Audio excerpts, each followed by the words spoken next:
wasting much of our time, I think we'll just go straight into this session. The theme for this YPLF, which are called the Young Professional Leadership Forum, is Sustainable Growth Leadership, Driving Innovation in Nigeria's Energy Sector.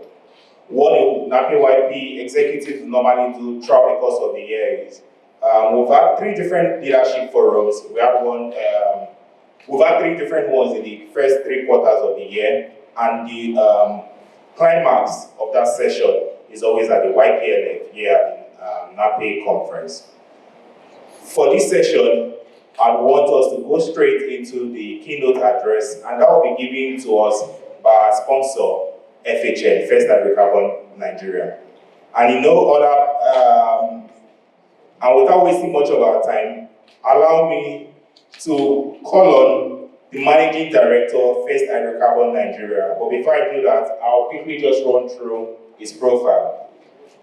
Femi has over 30 years experience in the oil and gas operations, business development, portfolio management, contract negotiations, and asset management. Between 2005 and 2010, he was a vice president at BG Group with responsibilities for commercial, business development, and venture management for upstream licenses, midstream opportunities, LNG development for the Nigerian assets. Between October 1980 and August 2005, he worked for the Shell Group in Nigeria and across various international locations in Africa, London, and the Netherlands. He was the Managing Director of Shell Exploration and Production Namibia and Namibia Country Chairman between 1999 and 2003. Between 1994 and 1996, he was the Chief Petroleum Engineer responsible for managing the hydrocarbon resource base of 12 producing and 8 non-producing fields with oil reserves of about 1.1 million barrels and production of circa 150,000 BOPD in the Western Division of Shell Nigeria in Warri, where OML 26 is located.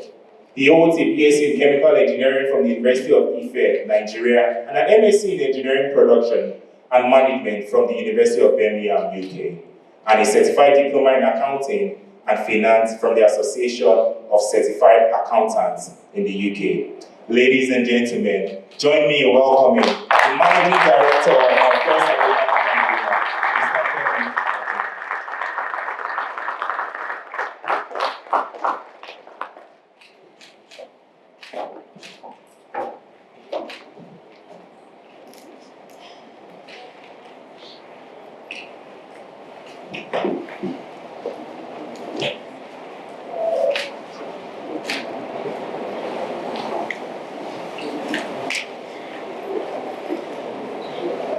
Good afternoon.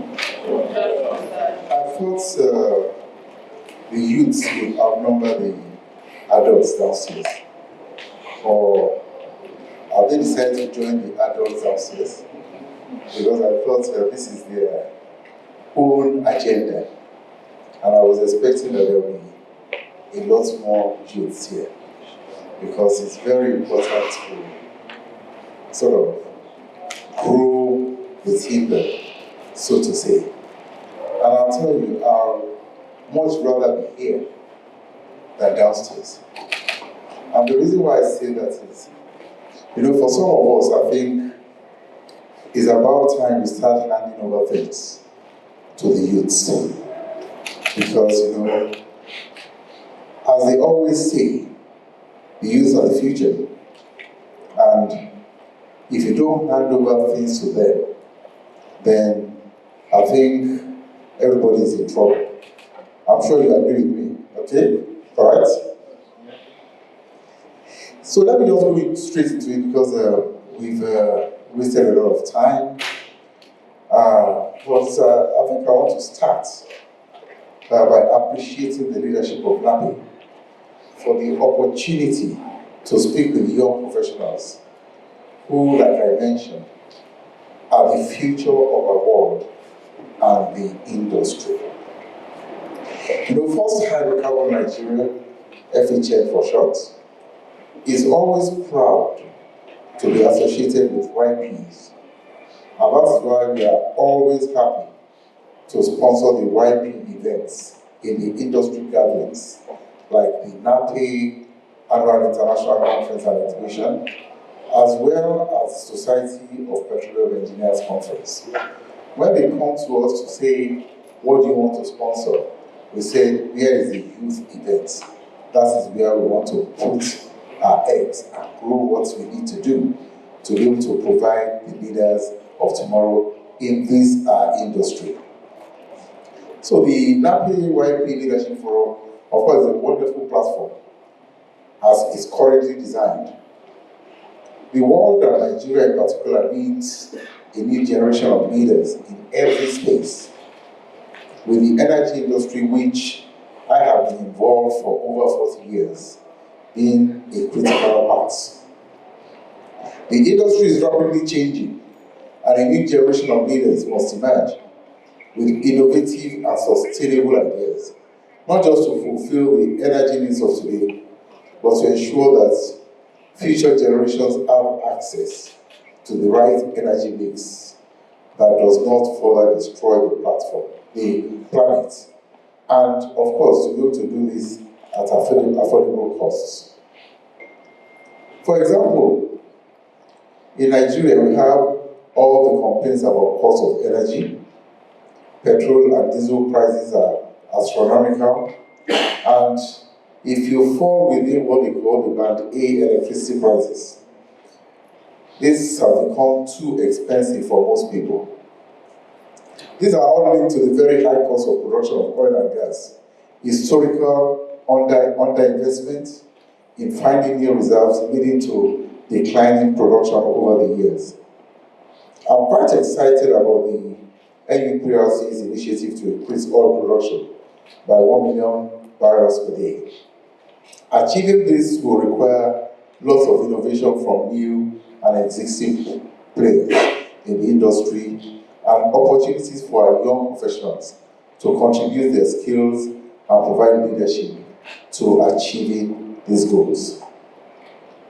The theme today speaks to sustainable growth leadership in Nigeria's energy sector, and I've been specifically asked to explore effective leadership strategies for driving sustainable growth. Now, there are so many projected outlooks for energy, but I'll keep things simple by just looking at projected oil and gas demand and supply. This is because the demand of supply of other energy alternatives are intrinsically linked to variations in oil and gas demand and supply. The details of this supply and demand outlook are not really the focus of today, but it's always a good place to start. So if you look at the slides that you have here, and we have what they say is the oil demand forecast. You know, nobody really knows how these things will happen, but we all try to predict and say that this is where things are going. I can assure you that anybody who can predict this very well doesn't need to work again. You just stay in the prediction business and then you make a lot of money. But one thing is for sure, just going through it quickly, you can see what we had in 2000. And yeah, everybody says that oil demand is falling. But if you look at the green curve from about the 2020s, yes, it's falling. But it's not falling that drastically to have people in panic. Oh yeah, people talk about net zero. By net zero, things will happen and the demand will actually nosedive. But if you look at what is happening in the world, what is really driving the change in demand? Probably things like transportation is a key aspect of this drive. Net zero is very interesting because some of the big oil companies that were championing net zero, a lot of them are busy doing exploration. Now, And what is actually driving them more? Because people say, oh, it's because things are nosediving, that's why IOCs are leaving Nigeria. But no. Some of these IOCs have left Nigeria and gone to Guyana, where they have big fights. Even in Africa, I was country chairman in Namibia in between 1999 and 2023. I was the first Nigerian for that Shell will take to a Shell exploration company as a country chairman. That time we hadn't started to have Nigerians country chairman. So it was very unique at that time. And at that time, Shell was looking at developing the first floating LNG project in the world in a gas field called Kudu. We are talking 1999. So they're already looking towards what the next game will be like. Because the IOCs, they look a lot into the future and make decisions. So we drilled and we didn't find enough gas to be able to do the LNG, floating LNG, which is now the rave of the moment. How many years after? We are talking 1999 to 2024. But Shell had enough gas to be able to do a power project in Namibia. So part of my exit strategy of getting Shell out of Namibia was to develop an IPP for them using gas that could easily provide about 700 million scf per day. But at that time, Namibia was getting electricity cheap from South Africa. So rather than develop their own, they prefer to be buying electricity from South Africa. And what South Africa was doing was to sell electricity to Namibia cheaper than what they were selling in South Africa. And the reason for that was because they didn't want Namibia, Botswana, all the people to develop their own. But fast forward, and I told them when I was leaving, I said, if you don't develop this, you are going to be in trouble. 20 years after, South Africa has cut off electricity supply to Namibia.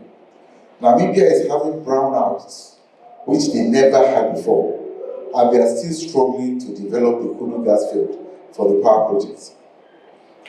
So, if you go to the next slide, and that's the demand side. If you go to the next slide that talks about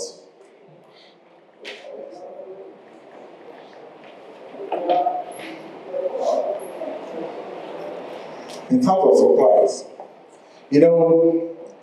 is what they say is that the supplies are sort of reducing or dwindling because transportation, other aspects of the energy is driving transportation.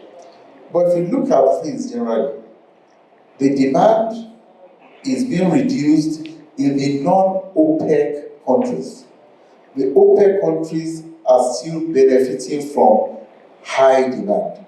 Now, all this is from, just to acknowledge, BP Energy Outlook, because BP, they are always wonderful in providing all this statistical data. So if you want to even get more and know more about what we are talking about, if you go to BP Energy Outlook, you see a lot of these things there. I'm just flashing this because this is not really the essence of the discussion today. Okay? Now, how about gas? If you go to gas, you can see that rather than reducing, gas is going up. Okay? Now, the naysayers are still talking net zero. But like I said, this net zero is a mirage, is a pipe dream. And as far as I'm concerned, gas will continue to increase, as you see from this, because apart from just being the alternative that people see for oil, gas has so many other qualities that is driving people to look towards gas development. Now, if you go to the next slide, if you look at this, natural gas production is continuing all over the place. Now you can see that Africa is just a small stint in this, whereas we have the resources. So I think there's a lot of work to catch up with our own development and production. So the long and short of all this is that we are going to live with oil and gas development and production for a long time. If you now sort of look at where Africa sits and where Nigeria sits, if you go to the next slide, please. Nigeria's competitive position. We all know the statistics. We know we have lots of oil, we want to increase it. We know that even the 200, there are so many changes in terms of what we have in terms of gas reserves or resources. But people are not exploring for these things. For all I care, we might be talking about 400 TCF. If they really look at what we have. The other time, we were drilling a well, OML 26, and bang, we saw 400 feet of net gas sand that we didn't even know was there.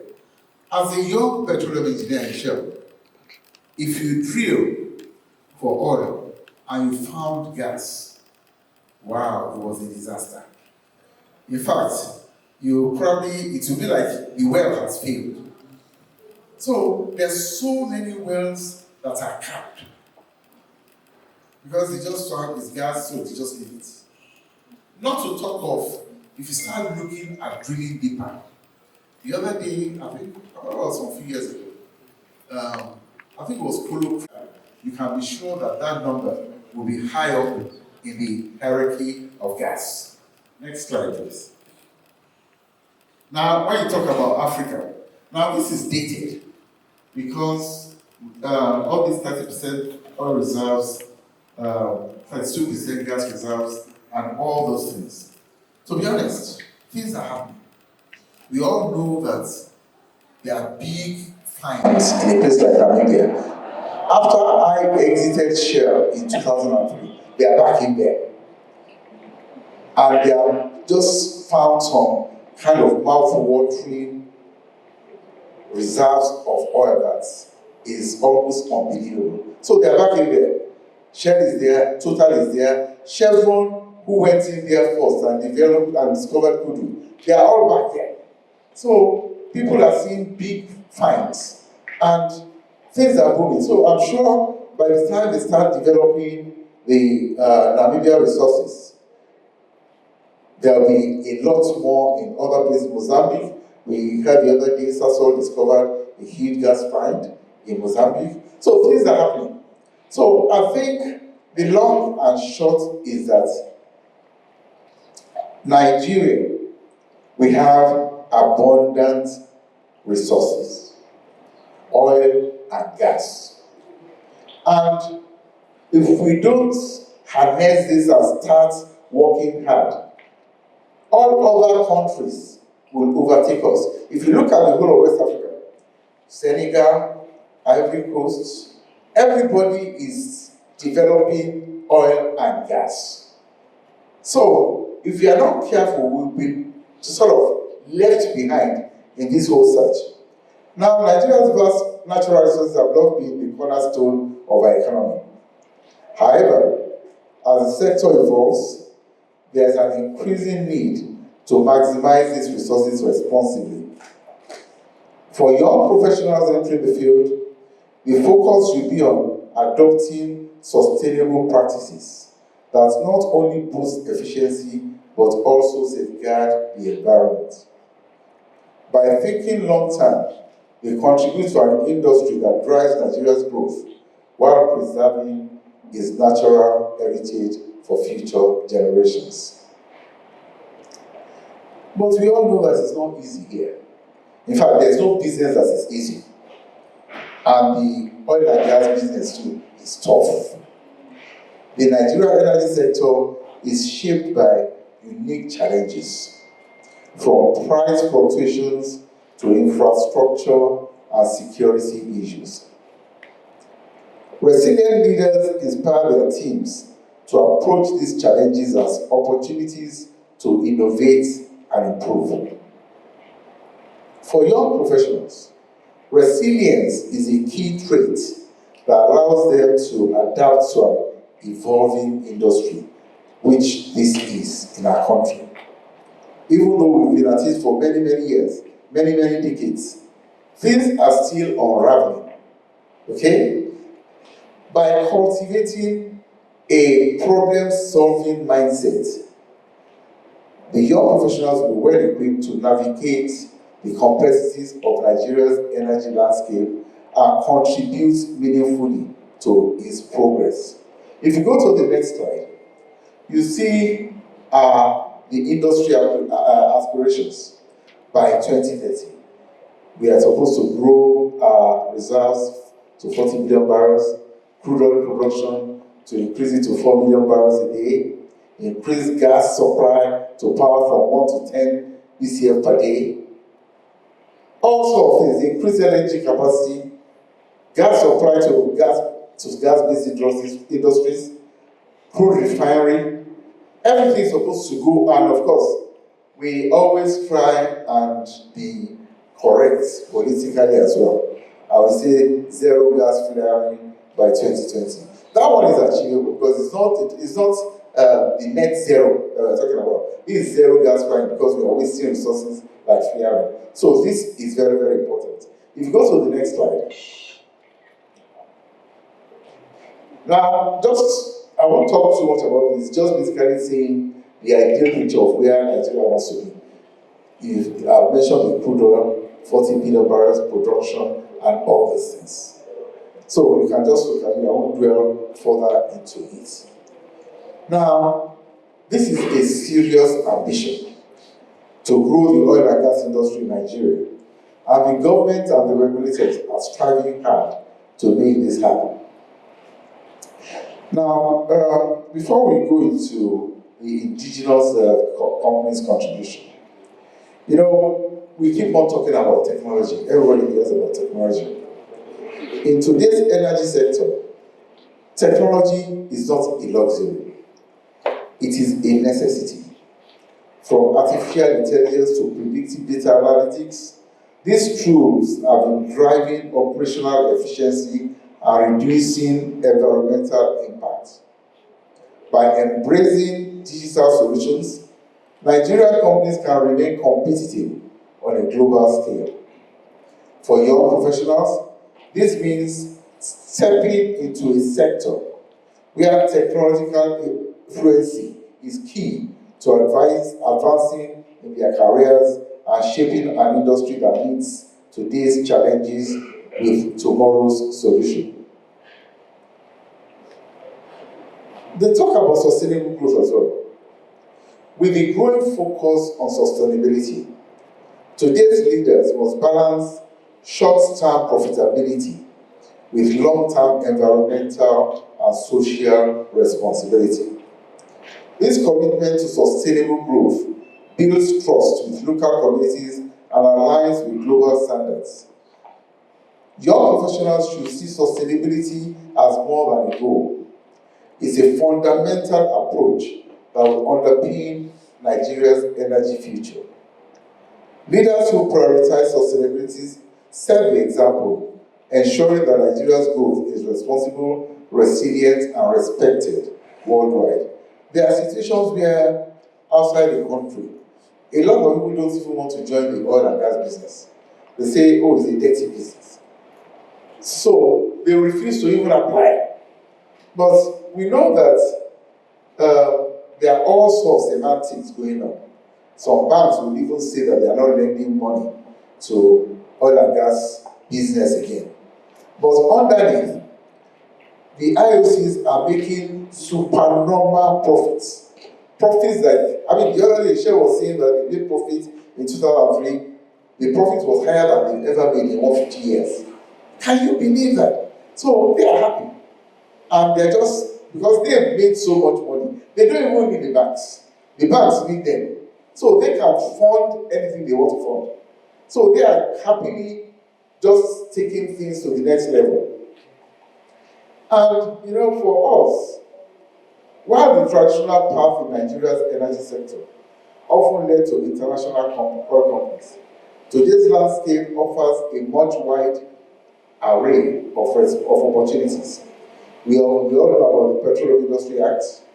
It has paved the way for local companies to make a significant impact, opening doors in consultancy, renewable energy, environmental science, and entrepreneurship. Young professionals can take advantage of this changing landscape by exploring roles that align with Nigeria's growth priorities and emerging markets within the sector. Now, this is just a slide showing what has happened with indigenous companies, because you must have heard about so many indigenous companies, set plants, all of them, First Hydrocarbon as well, ND Western. In terms of oil, in 2007, we were contributing 3% in oil production. Fast forward, by 2021, it was 30%, and it's growing. So we see that in the 2030s, the indigenous companies will be contributing 45% of oil production in Nigeria, which is significant. Not to leave gas behind, look at in gas, in fact, it was abysmal 1% in 2007. 2018, 14%, 2021, 28%, and even though Nigeria is producing a lot of gas, particularly for LNG for export, the indigenous companies are the ones actually supporting local demand of gas more than anything. So the industries are doing very well, indigenous companies.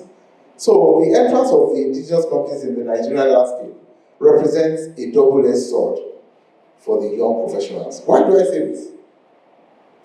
On one side is the fact that there's still a vibrant oil and gas industry that will enable the engagement of young professionals in the industry for the foreseeable future. So the jobs are there. On another hand, the development of skills is a major challenge. And why do I say that? When I joined the industry with SPDC in 1980, training of new engineers and professionals was sacrosanct. The IOCs will send new engineers out of the country to their respective headquarter countries on 6 weeks, some 3 months. They will forget you there. Just get training to acquire the necessary skills. When they return, there was no shortage of drilling and workover rigs for the acquisition of further hands-on skills. Unfortunately, this is not the situation currently. And I'm not blaming the indigenous companies, of which I am one as well.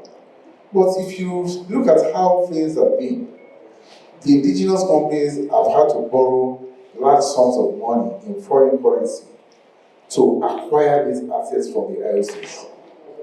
And they are pressured to be value accretive to pay back the loans. So the indigenous companies therefore have to be lean and mean to drive down costs and therefore load up with experienced hands to hit the ground running. And this could be detriment to young professionals. Because when you go to a company and most of the people are experienced people that work for Shell and the likes, and then the young people are coming in and they are not being trained like the IOCs were training them in those days, then that is a big challenge, isn't it?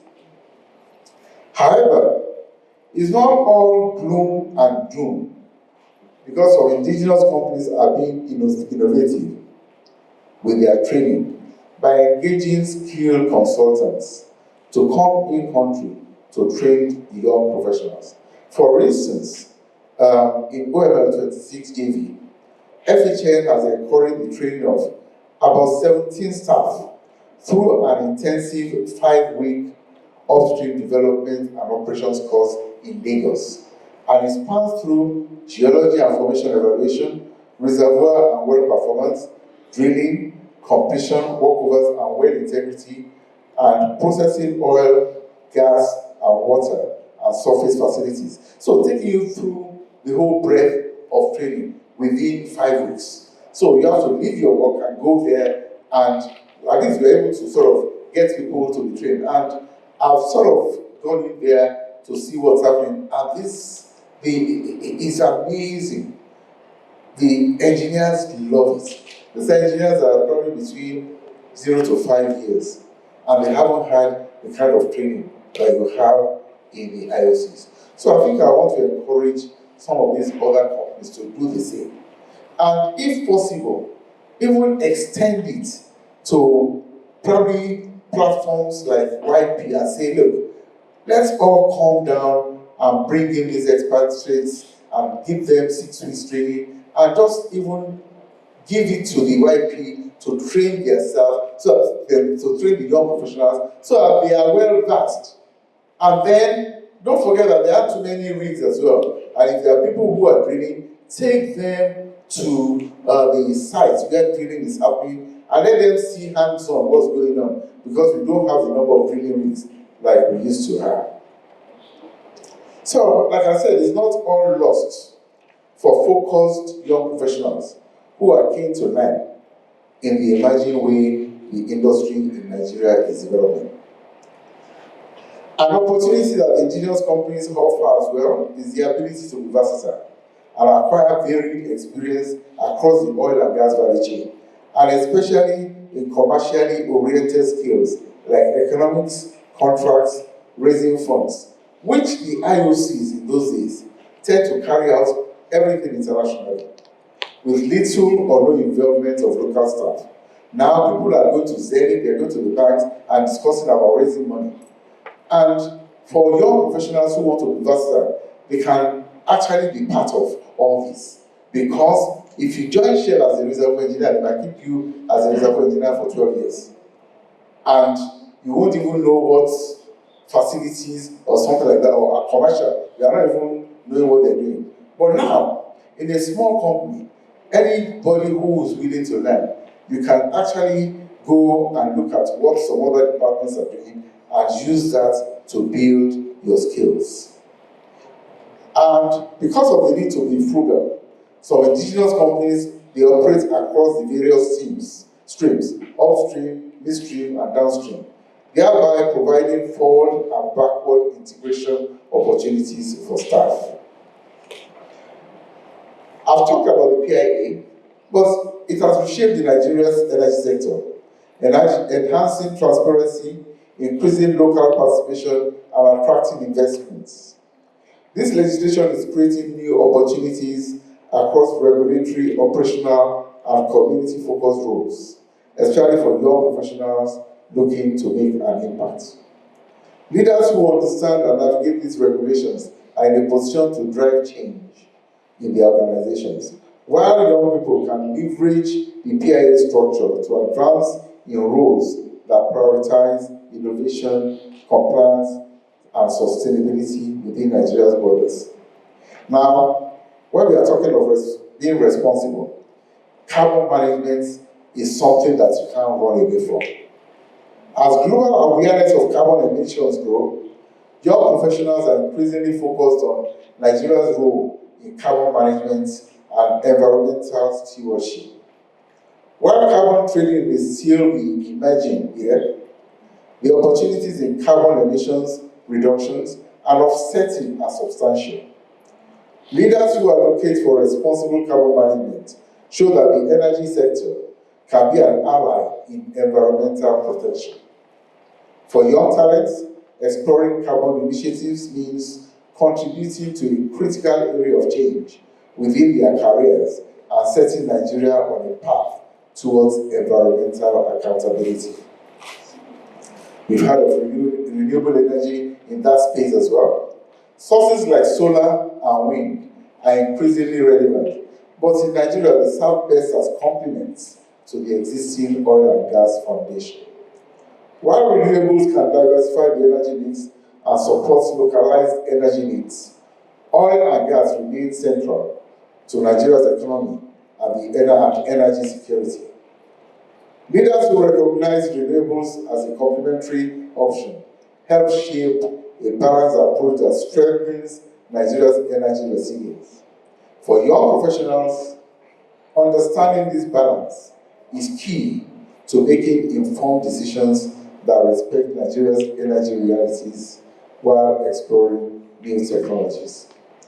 So, what defines leadership today? Today we find ourselves in a rapidly changing world. New technologies come up every day in every industry that make our work easier and can be seen as threats to our jobs. Depending on how you choose to look at it, it can be a threat. Interpreting seismic data, for example, has gone from paper-based interpretation to computer-based using proprietary tools, now to AI-based interpretation in a matter of years. Being adaptable to these constant changes and constantly being at the edge of new innovation through personal self-development will be crucial going forward. Effective leadership always sees change as an opportunity for growth. So for young professionals, it is also crucial to have a clear vision and purpose for your career and life. Let your career decisions be driven by a personal vision of what you want for yourself. Take jobs that align with this purpose, even if it's not the best paid job today, while constantly developing yourself for where you are headed. Sustainability entails making decisions today that make life and our environment livable today with tomorrow in mind. This requires ethical decision making and being responsible. Young leaders will shape the future and must consider longer-term effects of their decisions on communities and the environment. Young leaders and professionals must cultivate a growth mindset, which is a belief in continuous learning and improvement in their personal lives and careers.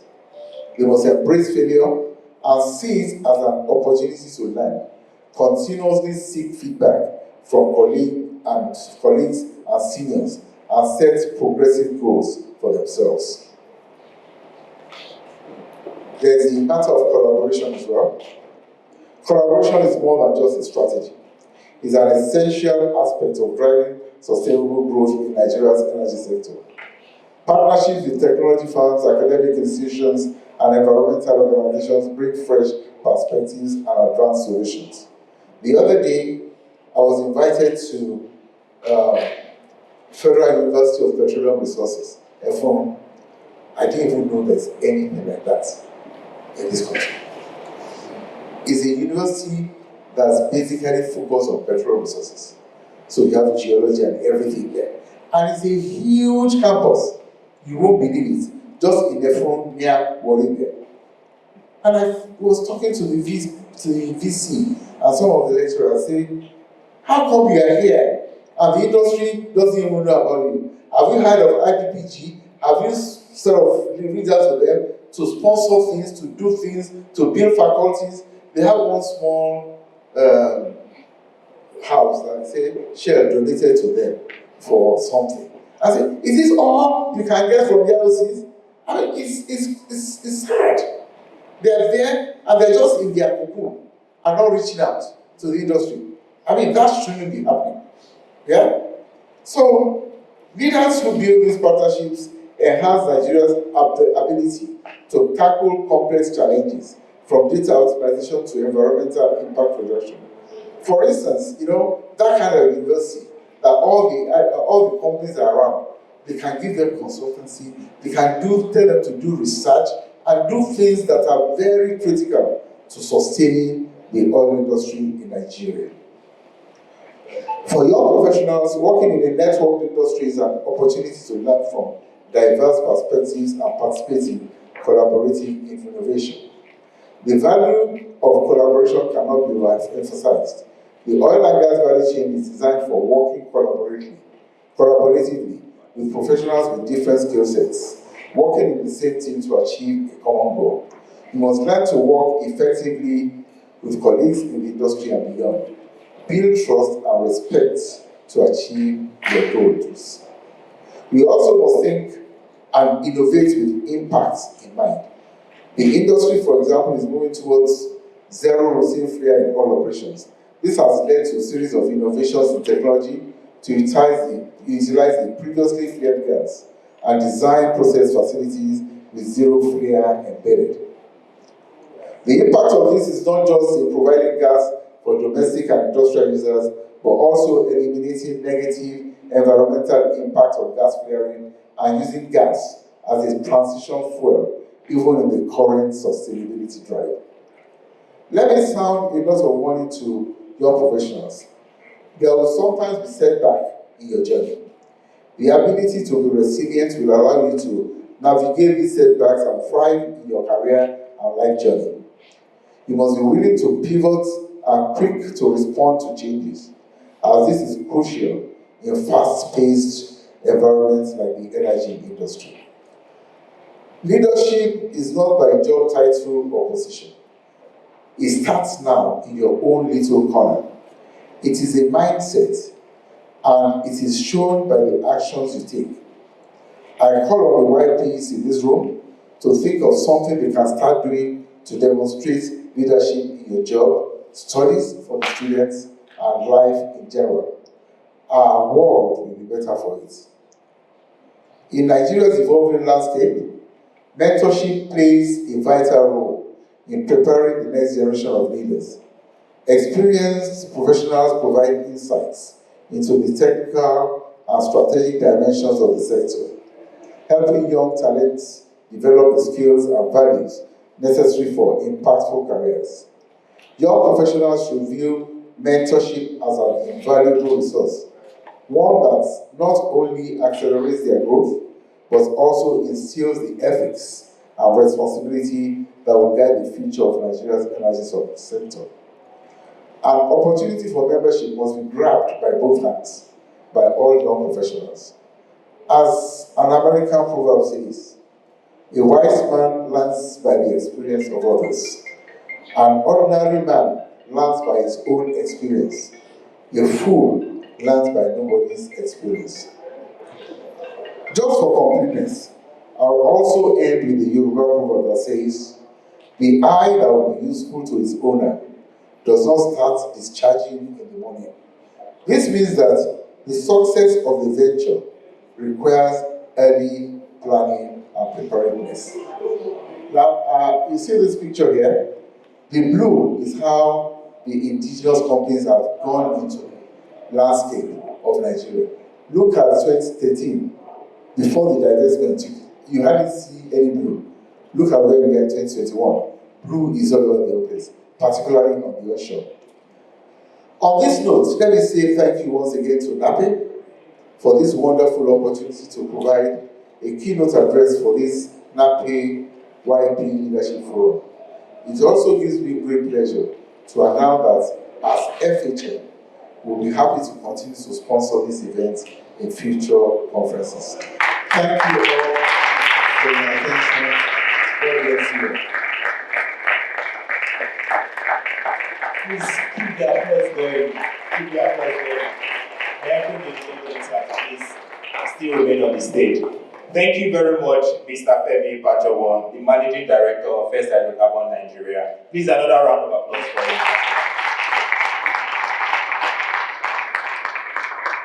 That was a very powerful session. And I also want to thank a lot of our senior professionals and managers and our esteemed panelists that have also been here with us. Please a round of applause for them.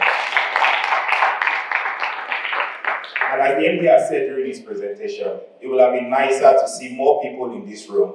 But for all of you that have decided to be here at this point, please a round of applause for yourselves as well.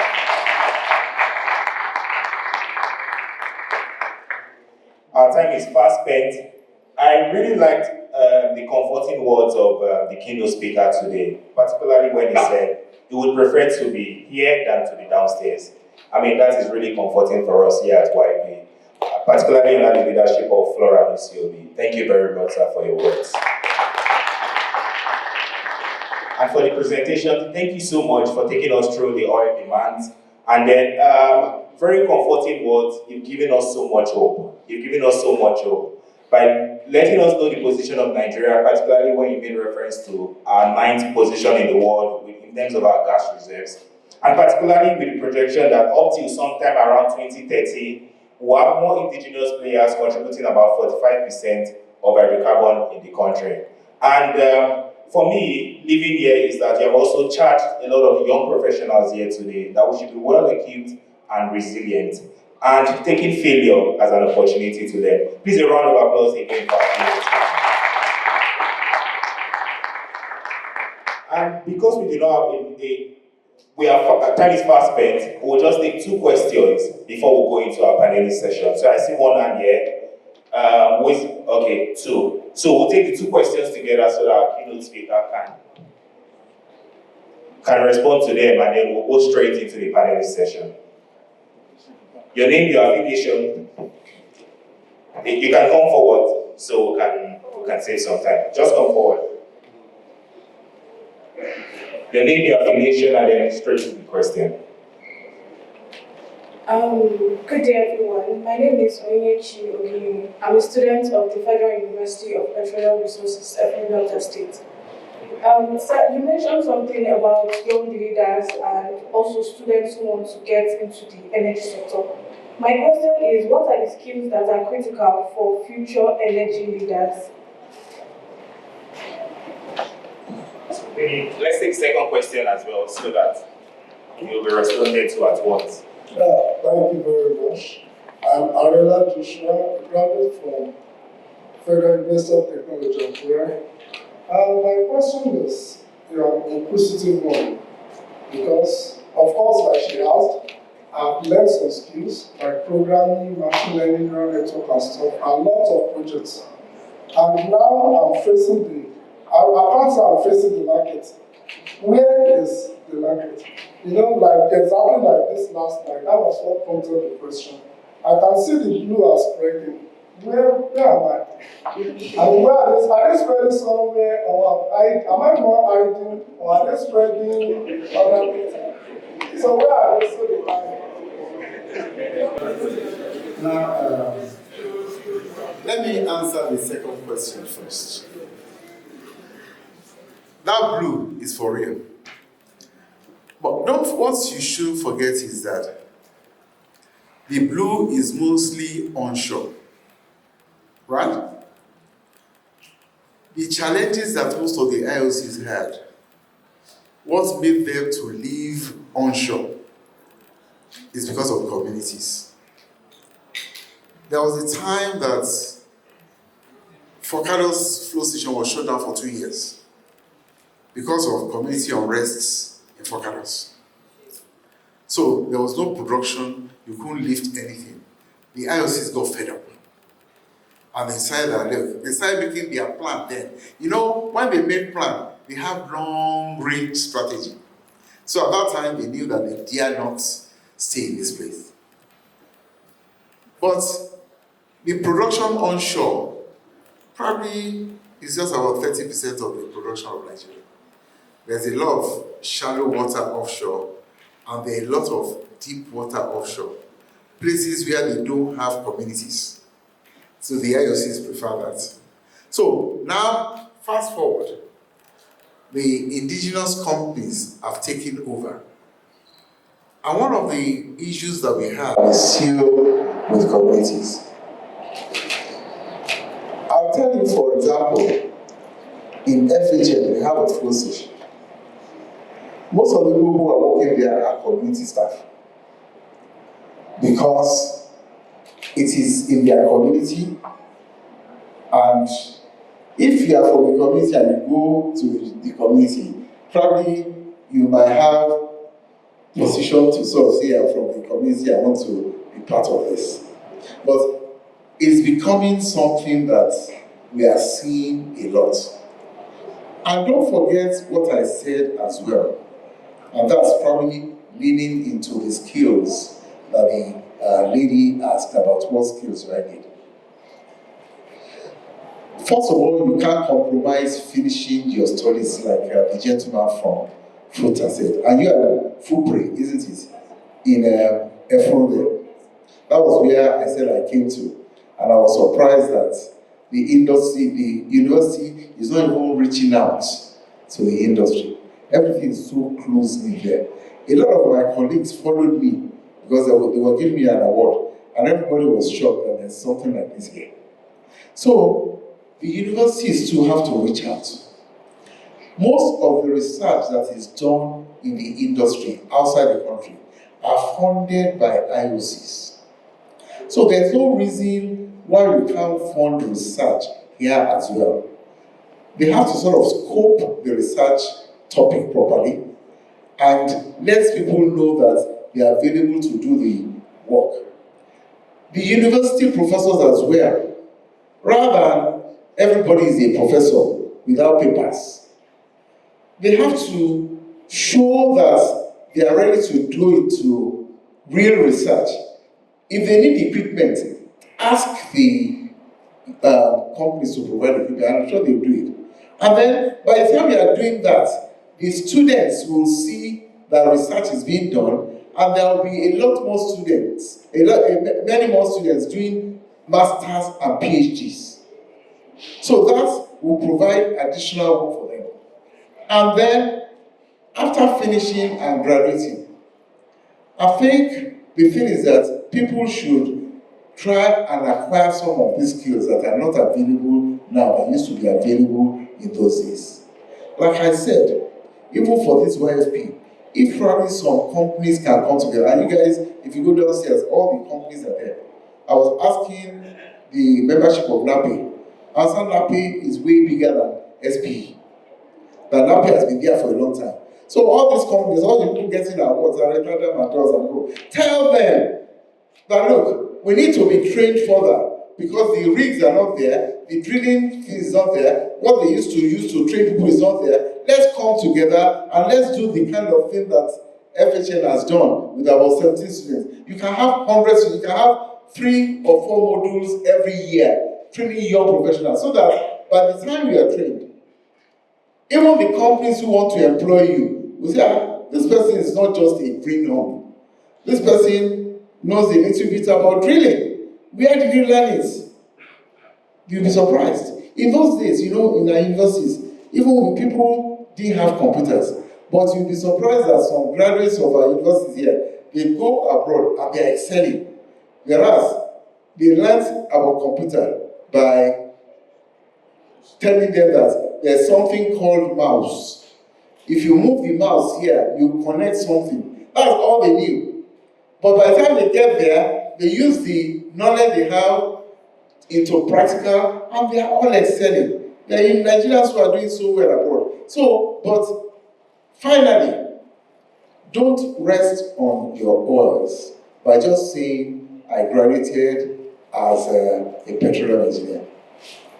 Make sure that you are well-rounded. When I was in the university, and I did chemical engineering from University of Ife, Obafemi Awolowo University. And then I decided that, look, let me do masters in production engineering. And I went out of the country and did masters. I saw that there was an opportunity to acquire additional skills in finance, accounting and finance. So in my spare time, I did a diploma in accounting and finance with associated ACA, Association of Certified Accountants in the UK. No, I didn't need it. But by the time I was joining Shell, when they were interviewing me, they were so impressed that I knew about running economics. They were impressed that I knew about the bottom line of doing cost and budgeting and things like that. So instead of sending me to petroleum engineering, they employed me as an economics engineer. It was after that I now went into petroleum engineering and did all the 5 years of drilling and co.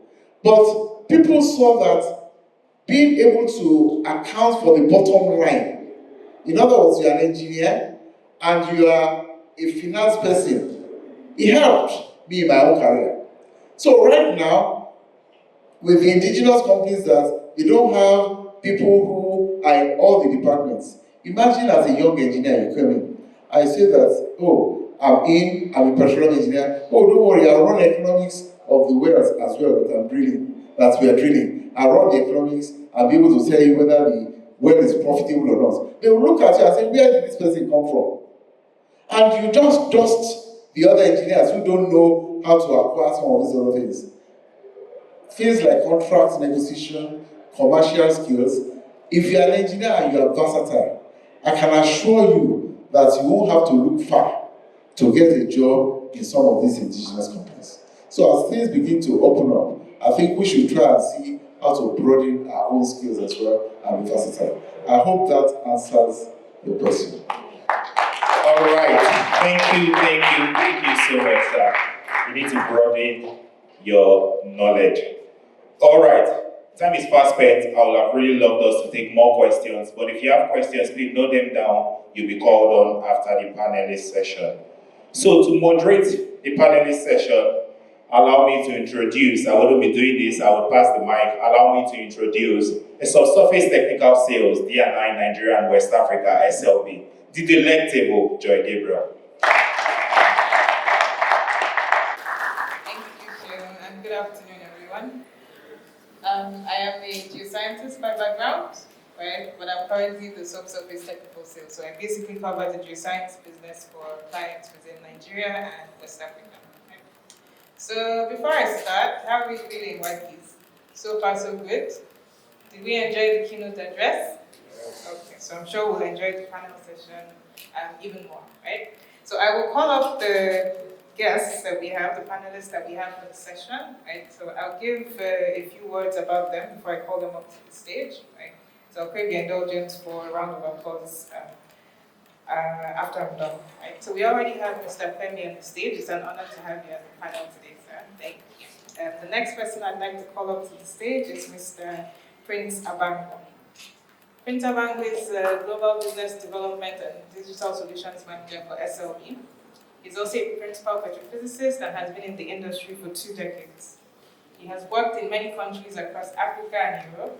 He's a member of NAPE and has delivered conference short courses and serves as a mentor in the NAPE Mentoring Circle Initiative. He's also an SPE and SPWLA member, where he held board and committee positions as chairperson. Prince has also presented multiple technical papers in many international conferences. He is also a trustee of the Prince Abango Foundation, an NGO with the mission to leverage educational, vocational, and general social entrepreneurship elements for talent development, enabling attainment of divine ordained capacity for impact in society.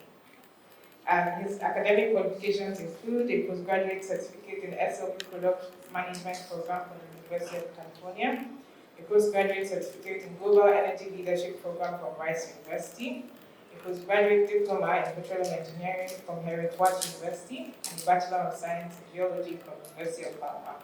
He's married and has 3 children. It's my pleasure to call up to the stage Mr. Prince Abango.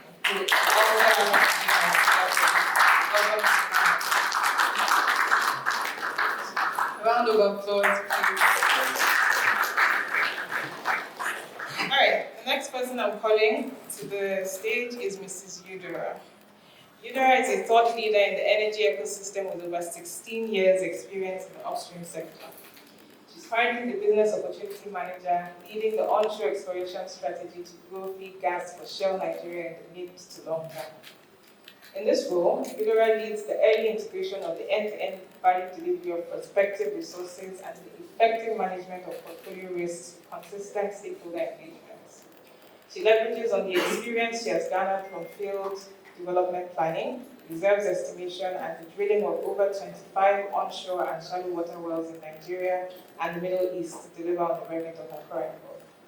She holds a master's degree in petroleum geoscience from the University of London, where she bagged the Best Project Award in the 2020/2021 academic year, and a bachelor's in geology from the University of Port Harcourt. She's a certified member of the Council of Nigerian Mining Engineers and Geoscientists. Her passion is talent development, with strong interest in career coaching and mentoring for young professionals and students. This passion made her start the Energy Young Professionals Mentoring Circle, a 3-month young professional mentoring initiative with highly skilled professionals and leaders in the energy and technology industries. She's a strong advocate for continuous improvement, knowledge sharing, and work simplification using technology.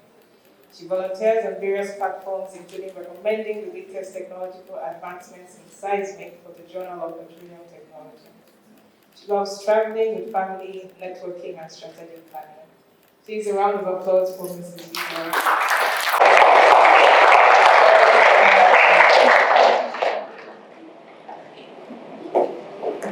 Right. And our first panelist for today will be Dr. Bukola Lushola. He's the Managing Director of Matrix Energy Exploration and Production Company Limited, a subsidiary of Matrix Energy Group.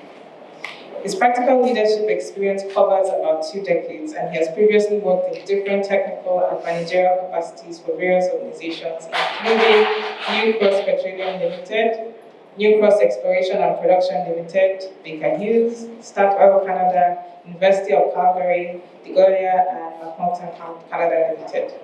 He has operated, evaluated, developed, and carried out field development strategies for oil and gas fields in Brazil, Canada, Colombia, Egypt, Oman, Nigeria, Pakistan, and USA. He shares his technical knowledge in leading professional bodies locally and internationally.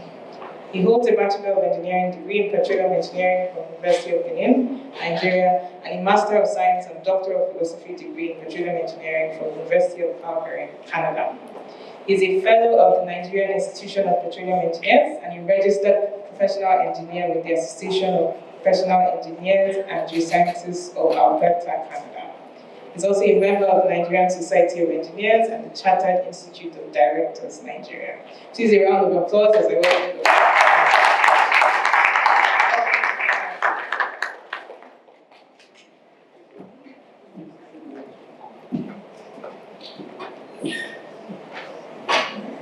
All right, so once again, it is my honor to be moderating this panel session. And remember, the theme is driving innovation in Nigeria's energy sector. So most of the questions and most of the comments that you'll be hearing today will be centered around this theme. Okay?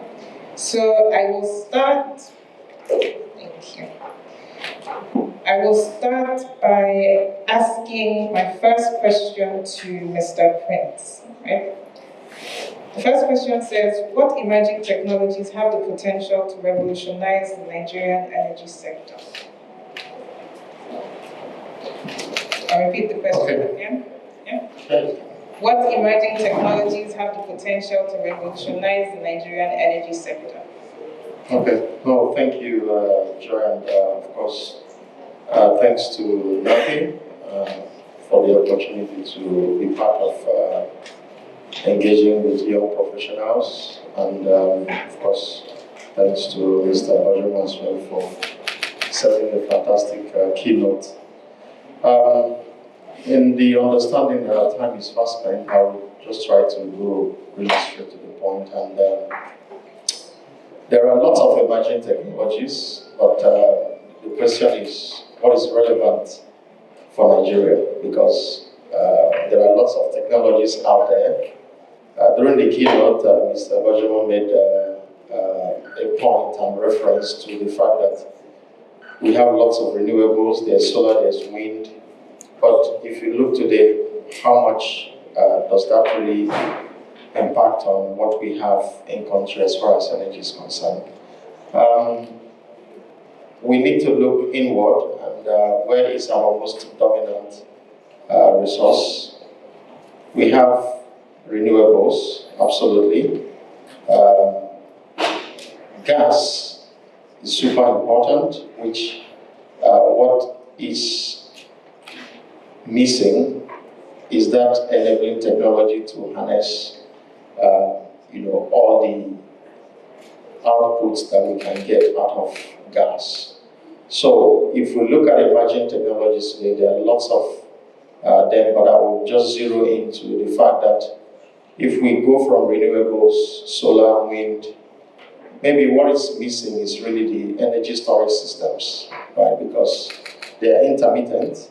So if we look at energy storage systems as a way to support, to deal with the intermittent nature of these energy sources, that will be very useful for us. When we also look at gas and we get into the aspects of hydrogen, that's very, very untapped. Green hydrogen today is untapped. We are beginning to look into things like CNG, but we're just scratching the surface. And earlier today during the opening, there was a comment about street lights for Lagos State. Leveraging solar for street lights in Lagos State. Right, so those kind of technologies, in my opinion, we should have advanced. If at this stage we are still talking about leveraging solar for street lights, then it means that we are not investing enough into emerging technologies. So the other thing that I think will drive sustainability as well, it's simple technologies like carbon capture, storage. So CCUS today is a technology that lots of countries are beginning to invest into. Now the argument would be how critical is that for our country? Perhaps what we should look at is how do we stop the flaring? Because if rather than looking deep into carbon capture storage, we should also think about eliminating flares, and that was part of what we saw in the keynote address, right? The ambition for zero flare by 2030, if I remember very correctly.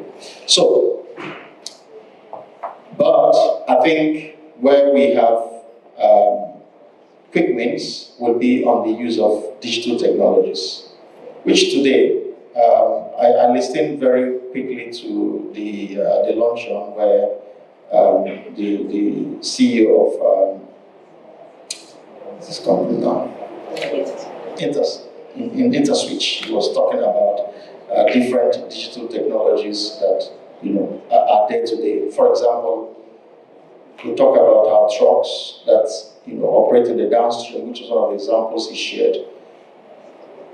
Why don't we know how much PMS we consume when we know how many trucks lift PMS from the depot? So if we tag and we track and we can really understand where these trucks, where they trade, where they stop, who they deliver products to, right? So those kind of quick wins today, very easy technologies, but we are still not harnessing those. So I could go on and on and on and on, but I think where the issues are really the willingness to change our mindset in the way we see these technologies, and the willingness to as well invest into utilizing those technologies, and the willingness to really see ourselves as a country and as an industry where we want to really transform. I don't think we are not bereft of ideas in terms of technology. So, yeah, leave it there. Thank you. And I do agree with you that digital technologies have a key role to play. So we've heard this from the servicing side, and if you don't mind, I'd like to hear this from an indigenous perspective as well. So Gwajima, do you mind telling us what technologies you think are key in driving the current energy transition or in aiding Nigeria's evolving energy sector? When it comes to technology, I think, to be honest, we have to learn how to walk before we can run. The basic business that we are doing now, oil and gas, I'm still waiting for the technology that you can use to produce oil without drilling, without going through the rig and having the tools and the tool pusher drilling and getting to where you are going and being able to know that you've hit the target. Yes, we have technology that the technologies of this world give us in terms of logging tools and things like that, measurement while drilling and things like that. These are basic technology. We have to be very careful in this country to just be imbibing technology for the sake of getting technology. I'm moving away from the basics. I'm saying this because, probably my previous company, Shell and Co., that are still paying my pension. We have a lot of money and they can go into that. But for us indigenous, we are down to earth. We want to get things going. We want to get the oil produced. Of course, in gas, we know, just like Prince has mentioned, there are also things that we are doing to eliminate gas fear. And those are basic things that everybody does CNG, everybody does LPG. But a lot of people are still flaring because harnessing the low pressure gas alone requires a lot of money. I remember in those days, Shell spent huge amounts of money trying to do AG gathering. I was chief petroleum engineer in Warri then, looking after the what you call OML 42 and OML 40, and we have also Egua, Batana, Juju, gas compressors. These things are still there now. They haven't been used properly because it is very challenging and it costs a lot of money. And I keep on telling people that, well, I'm still IOC now, only that I've left international oil company. I moved to independent oil company with BG and Afrem, and I'm now indigenous oil company. They are all IOCs. So, but I can see IOCs are taking over doing 45% of oil and gas production. Yes, if we see technology that slow measure can sort of help us and say that it will increase something, then we will use it. But if not, we are going to be lean and mean and continue to do what we know best, get the oil and gas going. If we see technology, so many times people have talked about, oil flooding, all sort of things. AI is even coming now. And I don't know where that's, I've told my IT people that, please tell me how AI can help me in the basic business that I'm doing. I'm still waiting for an answer. Thank you very much for that interesting perspective. One thing I noted was you saying that we still have to do the basics. The core is very important. And I remember during your keynote speech, you had mentioned that in the 80s to early 90s, you had your scientists, doing scientific interpretation on paper. And now you have AI technologies that are helping you do that in hours, not even days anymore. So the industry is evolving to the point where you will have technologies aiding the work that we do. But you're very right, sir. You need to know what it is at the core that you're doing. The core business that you're doing is very important. AI can only help you when you in fact know what you're doing. So very interesting perspective, sir. Thank you. Right. So my next question will go to Dr. Bukola. And the question is, what are the possible barriers to the adoption of these innovative technologies that we've spoken about today? You've had a diverse career from servicing end to the independent end. What do you think, even to the academia, what do you think are the barriers to these innovative technologies we have? Okay. Good afternoon. Thank you for having me. And to my fellow panelists, good afternoon as well. So interesting. We talked about emerging technologies. Some of them that can help us to ensure we don't flare gas that is being produced. He also talked about this carbon capture, utilization and sequestration, and also digitalized oil field. All these emerging technologies are taking preeminence in certain climes of the world. The issues of the barriers that we will have here in Nigeria is our mindset towards adopting some of these technologies. So if you would ask me, the major barrier is the people that operate that manage the assets. What usually determines the flow of operations is the mindset of the people. They said that the Stone Age did not end because the world ran out of stones. It was because man decided to explore other alternative ways of solving problems. So if we as energy professionals can change our perspective to field development, then these emerging technologies can be easily adopted. Because when you talk about field development planning, it starts with an individual.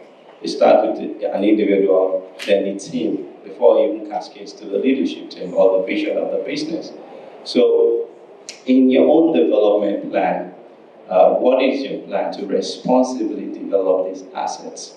What is your plan to adopt some of these technologies? So, if I hand over to you a green field, and you want to bring it to production, what is your approach? Are you just going to bring a drilling rig to this location, sink a well, and then start producing? How are you going to power the facilities? What do you do with the water?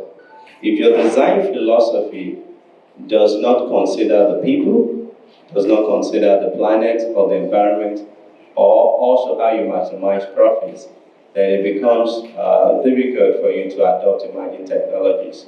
So the first barrier, I would say, is the mindset of the people that operate the field. Your design philosophy must be able to leverage your energy mix. How do you use maybe solar panels to power some of your street lights? How do you ensure you process your water and dispose them safely and responsibly? How do you limit your carbon footprint in the environment where you're operating and leverage on digitalized oil fields? Okay, where you can do a lot of remote monitoring rather than having footprints everywhere. So the first barrier is mindset of the people.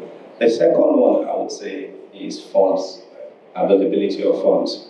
Oftentimes, when you have a project, you have a budget you're working with, if your project management strategy it's not strong enough, and the team managing the project are not efficient in managing the cost, the quality and time with respect to that project, chances are that you run out of funds and you will not be able to even utilize some of, you will not be able to deploy some of the technologies you had earlier planned to utilize to develop the field. So it is important that, just like he mentioned, that the people developing the field or working on field development have at the back of their mind the financial implication of all their decisions. Every decision we make has an impact on profits. So the financial aspect of it always needs to be considered. And that's the second barrier, so fund management, okay? And then the third thing I'll talk about is the stakeholders. So you have this new technology that you want to adopt. But here's the thing, how many people are willing to try this new technology? Most of the times, technologies fail not because the technology is not viable, but because people are not willing to adopt them. If I ask everyone today, how many of you is using a CNG-powered vehicle, I'm sure that the number will be very low. So it's the mindset of the people towards adopting these new technologies. Are we willing to take that risk? He also mentioned the fact of the case of Namibia a couple of years back, in which they wanted to start a floating LNG. But at that time, the mindset of the business owners was not open to it. So that critical the mindset of the critical stakeholders and early adoption of these technologies is also very, very important. Otherwise, it will just remain in that prototype or research stage. And I think the last thing I'll talk about to barrier is technical know-how. Sometimes we want to implement some of these things, but we don't know how to put together the right team to deliver this project. And oftentimes it's because there is suboptimal collaboration between the academia and the industry, which is also what he talked about. You have a lot of knowledge, but that knowledge is not power. Until that knowledge creates something that solves a problem, then that knowledge is power. So it is important that the research projects are focused on solving actual problems that limit our impact on the environment, maximize profit for us, and also ensure sustainable growth of whatever we are doing. I think if we can address some of these barriers, then we'll be looking at a sustainable growth industry, and that brings about profits to everyone, and whatever we do is socially responsible and environmentally friendly. Thank you. Thank you. So, first of all, the mindset, like what you said, and an understanding of the business is needed as well. I mean, during the keynote address, we heard that the petroleum engineer got an ACC. It's not something that we would ever think of doing. Usually we're focused on our domains, but versatility is required in today's evolving energy sector, and that understanding of the business is what drives, or what would remove the barriers to these innovative technologies. And then the last point I'm going to latch on a bit, and I will direct the question to Mrs. Eudora. And that question is, this is a YP leadership forum after all. We have a lot of students, and I think the question will be on the minds of these students as well. The question is, do you think there's a workforce/skill limitation when it comes to innovation in the industry? So right from when they're students to when they're young professionals. And how do you think we can encourage innovative thinking in the individual? So in the mind of the student. Is there a limitation in terms of knowledge, and how can we encourage them to think innovatively? All right, so thank you very much. And thank you to the NAPE YP leadership for inviting me here. Once again, it's a pleasure to share this podium with great leaders in the industry. Is there a knowledge gap? I would say yes, in a sense. But it's a good thing. It's a good thing because every time there is a gap, it means there is an opportunity to fill it. We have, and research has gone on, and I think there are a couple of papers that we're going to listen to in a couple of days that actually show that the kind of knowledge that we are gaining at the time and now is probably not the type in this era any longer. It used to be the best, but there is need for us to change a little bit, and the reason is because there has been a lot of evolution. The industry is changing. We are changing, as a world as well. Things that we didn't know before. And I can give you typical examples. I don't know how many of you used to have the NITEL landlines in their homes. Any of you, just raise your hand if you used to remember. It's probably a Gen Z crowd here, but Yeah. I did, at least I know I did. But you can imagine how short a time it was. And all of a sudden, nobody ever remembers that we used to have the NITEL landline. Why? Because a new technology in a mobile phone showed up. And we all embraced it. We moved on from not knowing how do you answer this thing. Now we are experts in manipulating it. And in terms of the knowledge that we want to get, or we are getting, should be the type that also evolves as we currently evolve. Because if you have the knowledge that is stagnant, that is the same, there is no change, you will find that by the time you're out of whatever environment you find yourself, whether in school, you find that there are a lot of things you don't know, and then there is a gap. Now, are there efforts to ensure that that gap is bridged? I would say yes, from both the government. I know quite a number of government parastatals that are into bridging that gap. I know NCDMB is doing quite a lot in that space. and they are partnering with a collection of industry experts or industry owners to ensure that that gap of knowledge is bridged. Then I come to the part where I say it's the opportunity. And getting knowledge is really not the responsibility of the government to give to you. They could enable you, but it's a responsibility for yourself. Knowing that there is a gap in knowledge, how are you positioning yourself to be able to get that extra knowledge that we're talking about? And it's already embedded in a lot of the things that our keynote speaker had already said. Is around you making that conscious and deliberate decision that you want to acquire knowledge and go for it. Once you say that you're not satisfied with the level of knowledge that you have or what you understand, then you shouldn't fold your hands and be waiting for it to drop from the top. No, it's not going to.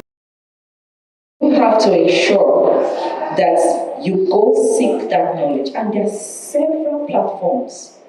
Technology has enabled online learning, which I think is the fastest, simplest, and easiest way you can actually get knowledge. And there are a number of mentoring, skills acquisition programs that are opened every now and then.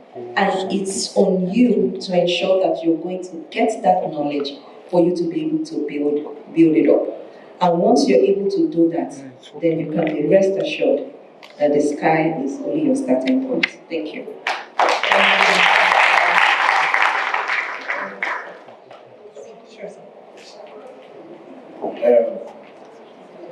I might sound like old school, because like I said, there are a lot of Gen Zs here. But I like to be very practical. I went for my master's degree in University of Birmingham in 1979. I'm not that old. I finished my master's in production engineering, and I had a scholarship to do a PhD.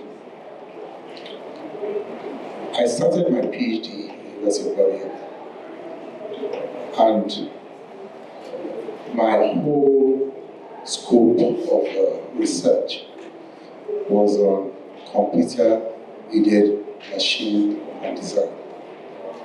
I'm talking of 1980. You can count the number of production engineers in the UK. So I was taught there, and I was supposed to do a PhD. Then I just sort of looked at Nigeria and said, if I do this PhD, I talked to one uncle. I said, if you do this PhD, you will get a job in UI as a lecturer. And then you'll be teaching computer-aided machine and design. So I had that option to do that, or to go and do accounting and finance. And I opted out to do accounting and finance.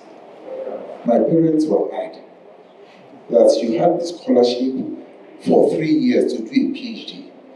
I decided that you would do a diploma that you just study on your own and do accounting and finance. Now, fast forward, this is 2024. Somebody should tell me what people who studied computer-aided machine and design are doing in this country, where they are working, and how they are making an impact.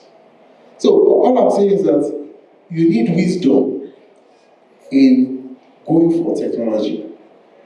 If probably I was going to stay in the UK and going to the US and things like that, probably yes, I might be useful. NASA might probably get me to do some things. But I was being practical and knowing that I was coming back to this country and I was going to make a difference. And I looked at what will give me the best impact compared to going after technology. So you have to sort of modify some of these things and go down to the grassroots and basically know what you want and what impact you think you want to make. I'm not saying that technology is not important. If you're drilling, don't forget that anybody who's drilling in this country, it's not as if the rigs are even made in Nigeria. It's not as if the tools you're using are made. We are doing things at the highest level of technology that people are bringing into this country anyway. So it's not as if we are greenhorns using technology. We use it. Schlumberger, I go for all their innovative things in Europe that they do. They tell me about these things. We'll clean them. But then at the end of the day, you now have to come back and as the CEO of the company, I have to make a decision that look, this technology I've seen there, which one am I going to use to enhance my business and which ones are still futuristic as far as I'm concerned. Thank you. I think it's important to say question. Thank you. Practicality is very, very important. What we used to have in the 80s or 90s might no longer apply today in certain environments. So it's very important to think about what is practical for us now. What can we apply now?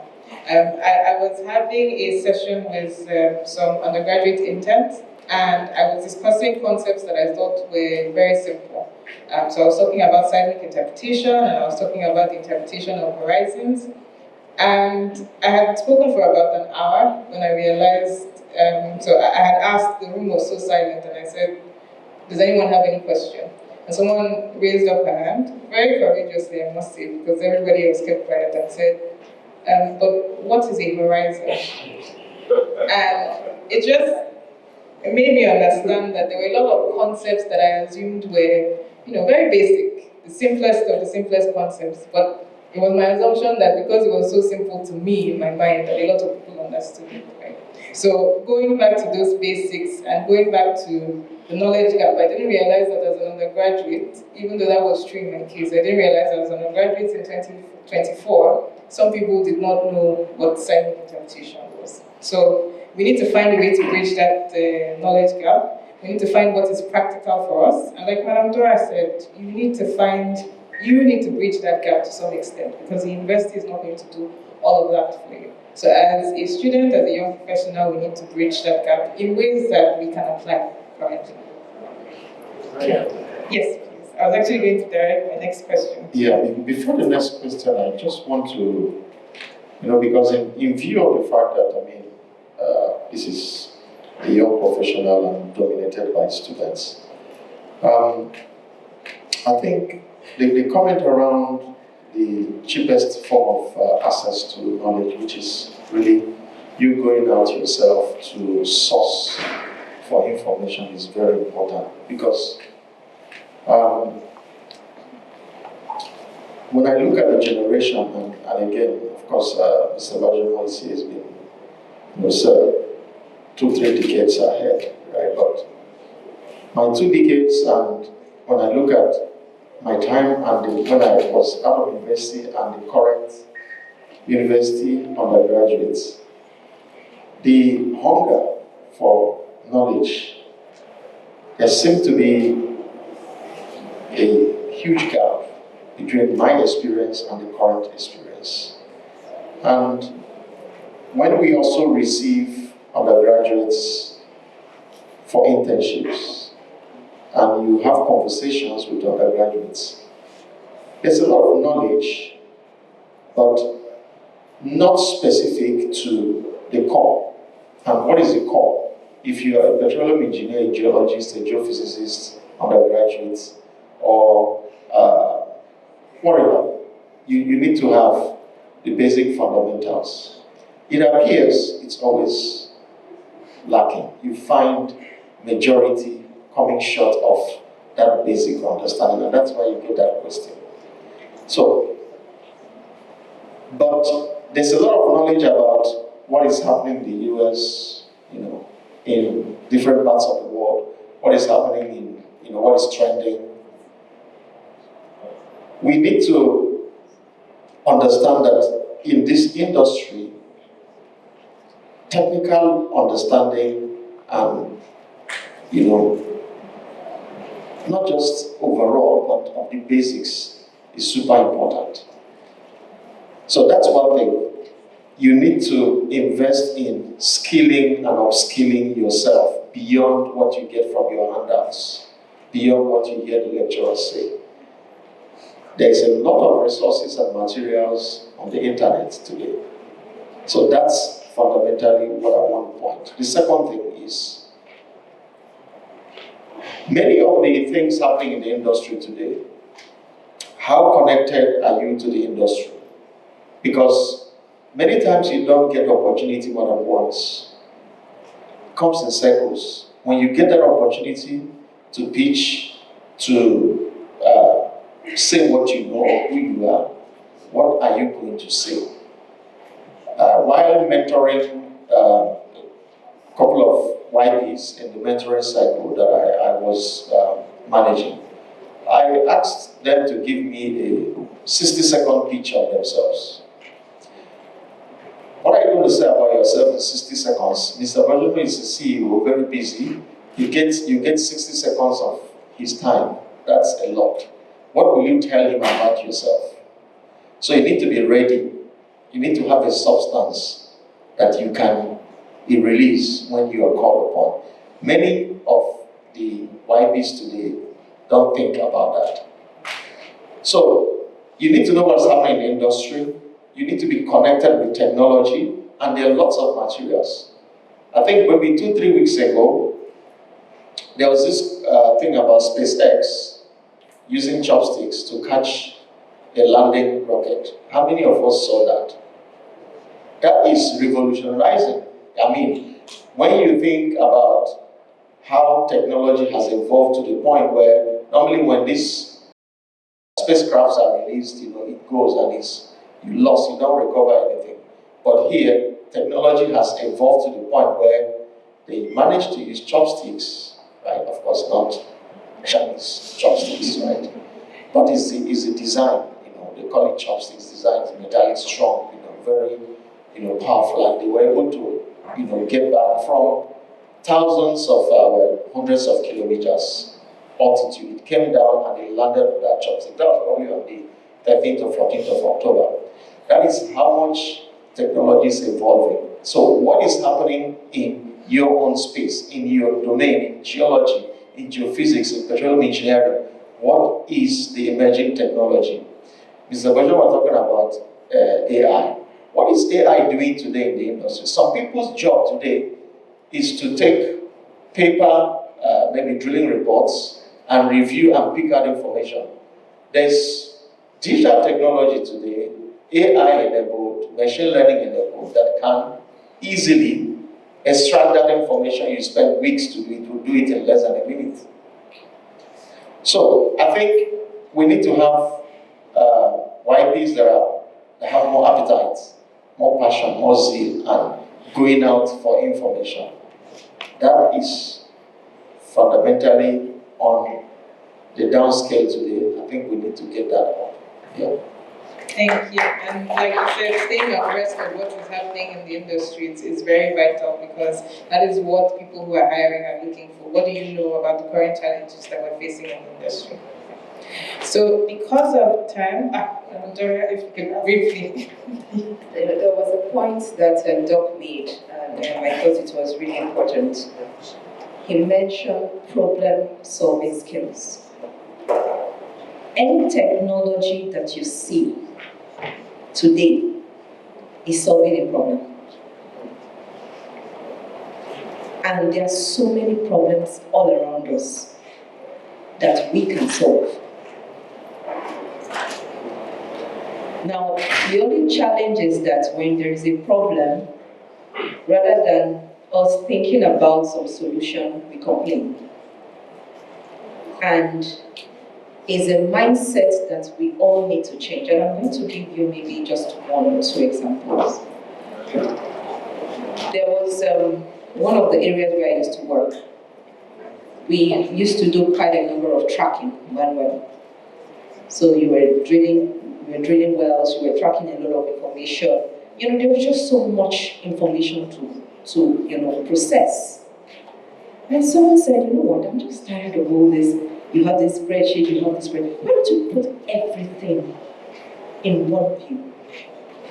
And this young man collected all the information, put it in one view.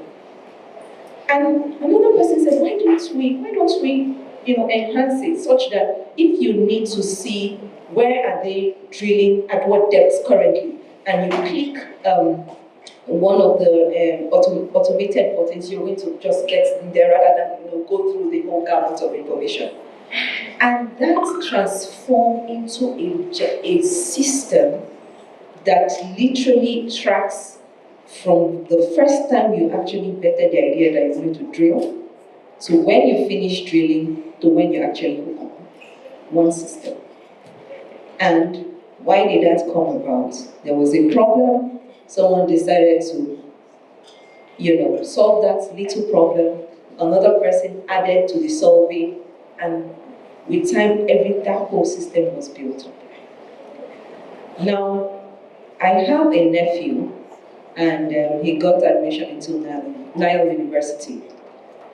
And when they got into the university, it was difficult to reach him, very mobile. The network connectivity was really poor because, of course, they're in the part of town where you really don't have a lot of signal getting to the school.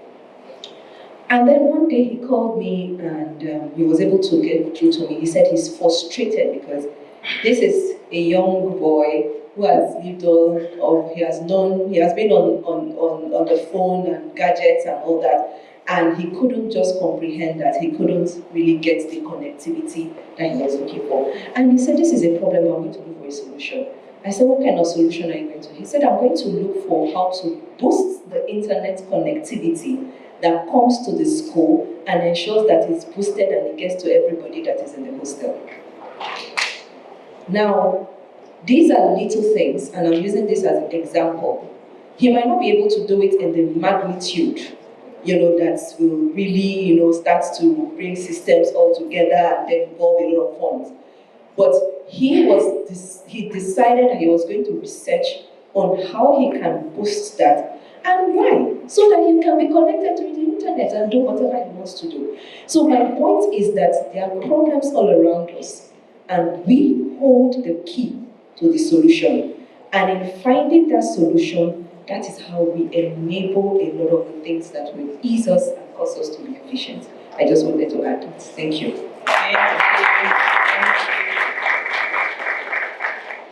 So one thing I'll say is that problem-solving skills, right? If you have that skill, that is a skill you can apply across any sector of the energy industry. Whether it is an operator, whether it is a producing company, whether it is a servicing company, even in the academia, it's a vital skill that everyone needs to have. It's a skill you can apply in multiple sectors, and so it is something that each geoscientist needs to learn how to acquire, or needs to think about, in addition to the domain skills that you have. Right? So, in the interest of time, I'm going to take 2 questions from the audience. Madam Flora, I don't think you can. Let me take 2 people from the audience. The gentleman over there and the lady over there. Oh, ask yours first. Thank you. My name is Marshall. 1 minute, sorry. 1 minute. Yeah. Just one question first before you. Thank you so much for this great presentation. I'm so happy for today because when we chose this topic, it was something that was very, very burdening our own minds as young professionals. So because I used to believe that innovation is about how the first step to solve problems, and that brings to technology, whether hardware or software. The key point is how fast can you solve something. That one goes about innovation. Now I notice that most times in the industry, basically, right, everything that we're doing is being imported outside. From the technologies to the skills are being imported outside, which is good, quite right. But I'm actually doing that to Dr. Bukola as an insurance company and also to Mr. Femi. So what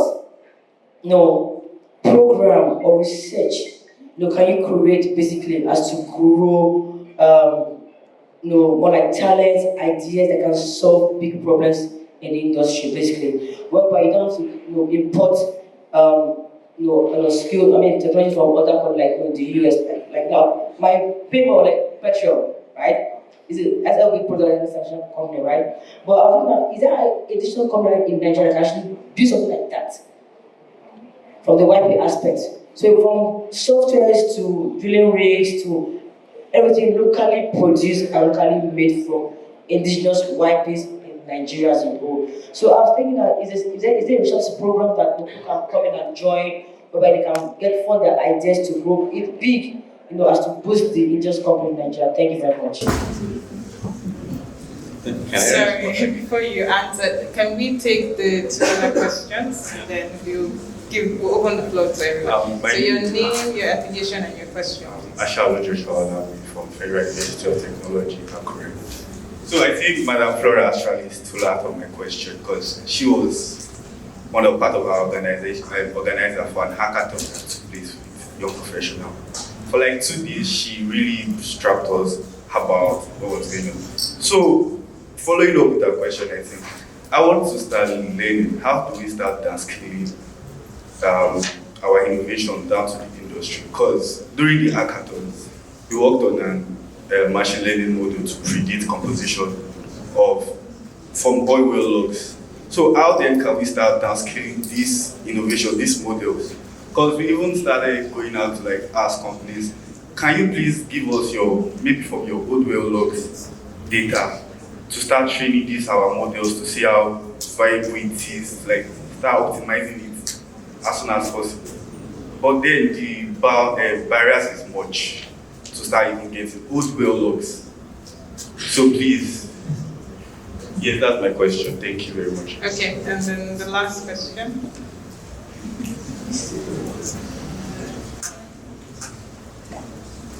So your name, your affiliation, and your question. Thank you. Good evening, everyone. My name is Chidera Okonkwo Samuel from the University of Lagos. My question is related to policy making. Now, being experts in the industry, you understand the pain points very much.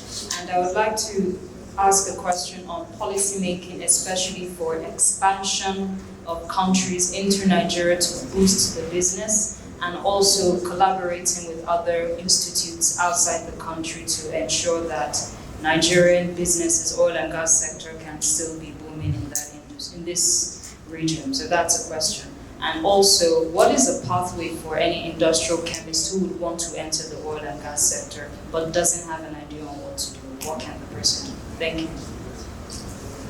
Okay. I'll try and remember all your questions. So the first question was on training programs to ensure that we also have locally developed applications, technologies that would work for us here as well, as opposed to the current technologies we have now that are developed internationally. Okay, so thank you very much. Very good question, I would say. So I would start by saying, again, any change that we desire, it starts with either the organization or the individual that controls or directs that organization. So the training programs are there. We have a couple of them organized by even the full parade. We talked about Laser Engineering and some other company that does this training program. But I think the fundamentals I just need to revisit it again. Fundamentals. You see, when you acquire knowledge in the university, they will never teach you everything you need to succeed in the industry. They will teach you some. Then when you get to the industry, you learn the rest. But there is one thing that you get from the university is how to study a problem and how to provide solutions to that problem. Now, if you have been able to identify a problem in the industry and you develop a prototype that can solve that problem, the next thing is for you to reach out to the people that are closest to you. So who can you relate with? Who do you know? Now you are in NAPE conference. Are you here with your product? To say, oh, can I show you what we can do with software? Oh, if we can get an old well logs, then we'll be able to do A, B, C, D. No one will deny you an opportunity to demonstrate your product to them if it truly solves a problem, except if it's just for experiment or other purposes. So I would say that your connections are important, and also narrowing down to individuals in the industry that are research oriented. Like the guy that was talking about well logs, I'll be happy to try your software or whatever product you have. If you meet me after the service, after the program, I'll be happy to see what products you have. Okay. Research oriented, I love seeing products and also how we adopted into the industry. Then with respect to policy making, well, we have a lot of policies that talks about collaboration. Even the NCDME has a research-based programs that the industry or individuals can leverage on. But the challenge has always been that the research is not really industry problem focused. Okay, so for instance, if you're running a research program or at any institution and it doesn't solve any of the problems I'm having in my field, then the likelihood of me rejecting your product is very high or not funding your program. But if your program will provide solutions to what I am doing, then I will adopt it. So what I would say is this: every researcher will always think their product is the best. So before you even start going too far developing that product, do you want to even do some needs assessment in the industry and even find out if the solution you're preferring is still dominant in the industry, such that when your solution is being preferred, then you get the right responses that you desire. Because we talked about evolving technologies. So the technology you're preferring, is it solving a problem we decide to walk away from, or a problem that is still prevalent? So that is important. So collaboration is key, your connections. So discuss with people in the industry, what are the problems you're having, and are you interested in people solving this problem? So I'm not sure the motivation behind the research now, but ultimately when you start a research, it's not about profit, it's about solving the problem. So if it's about solving the problem and the problem is genuine, I think if you go to maybe 1 out of 10 industries will be willing to partner with you. And I feel there are a few others like that in the industry that will be able to partner with you. And then policies, I think we have all the policies already. We just, as individuals, just need to key into these policies and make it work. Implementation is important, and also driving the implementation of these policies. And that can only happen when there's accountability on both sides. We in the industry, you hold us accountable, and we also on the other side hold you accountable for not coming to us with your solutions or your prototypes to say, oh, can I solve this problem for you, and all of that. So I want to thank that. Thank you. Thank you, Dr. Michelle. Do we have any other comments on any of the 3 questions? The one that's most particular to me is the one on data, because historically, in this region, data has been, I think it was a barrier that it was called, right? A lot of students need data for their projects, and this is pure undergraduate projects so that they can do research. And now, with the in this area of machine learning and artificial intelligence, the machine learning models that are being built need to be tested on data. That's the way they can improve. That's the way they can actually solve the problems that pertain to us here. Because even if you use data that's available, I would say in Australia or in the UK, they may not solve the problems that we have locally. So how do we address that? I think NUPLC has changed seriously. We are different from the old DPR and from the interaction I've had with them. They are very keen on even being part of everything that's going on in the industry. They are more focused and more willing to do things like that now. And I'm sure that any university that requires data, we are even part of the data repository. I nominated one of my staff to be part of that with the UPRC. If you are looking for data in the university and you have senior lecturers, professors and co that can't go to any UPRC to get any data you want, and the data will be redacted, probably they will block off the company or something like that, because I don't think that should be a problem at all. I don't want to dwell into, because I think the issue of communication has been dealt with properly. Universities, I see maintain, come and discuss with the industry. Ask what their problems are. We've heard it so many times that all innovations are there to solve the problem.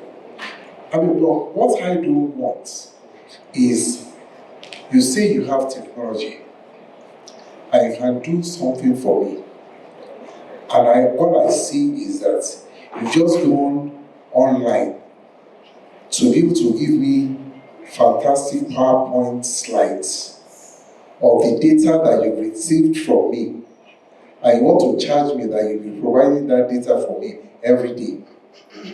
I'm getting in other words, get my data, redo it because you know how to do PowerPoint. That doesn't help me. Yeah? I want a solution. We have water problems, water management problems. We can't do this, we can't inject. Come and sit with us and solve that problem. Now, the last thing, I don't know whether I heard the lady there correctly. You were saying how to bring people from outside to come in, to come out, policy to bring them in.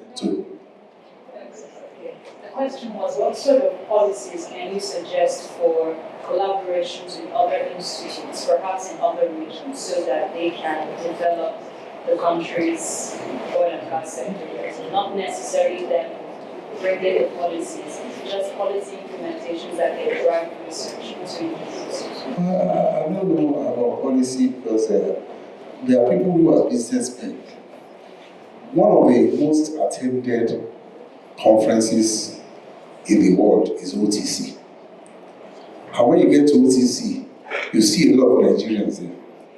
What all of them are doing is going to somewhere, they've seen technology and say, can I bring your representative and bring it to Nigeria? And before you know what's happening, a lot of them are well-serviced contractors there, using technology that they don't, so they don't even need policy to bring those people are doing that. Business people will always find a way of bringing things, and they know the industry. And a lot of service companies now, that's probably how a lot of them developed. And they are doing very well. They even make more money than the people who own the licenses. So I think that's already there. I'm not sure whether a policy to now start getting them to come and bring.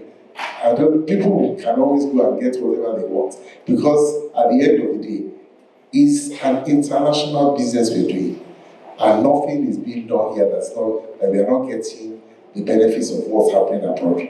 So I'm not sure whether a policy is really necessary that wise. Thank you very much.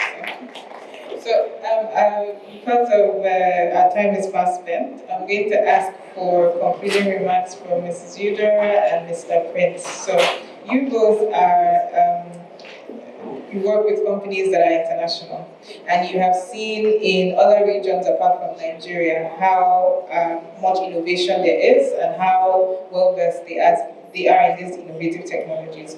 What do you think, in maybe 60 seconds or less, we can do in Nigeria to bridge that gap so that Nigeria can become one of the leading countries when it comes to the evolving energy sector? There are several things we can do, but we can sit here and point to the next person as the next person to do the work or do the thing that will enable us.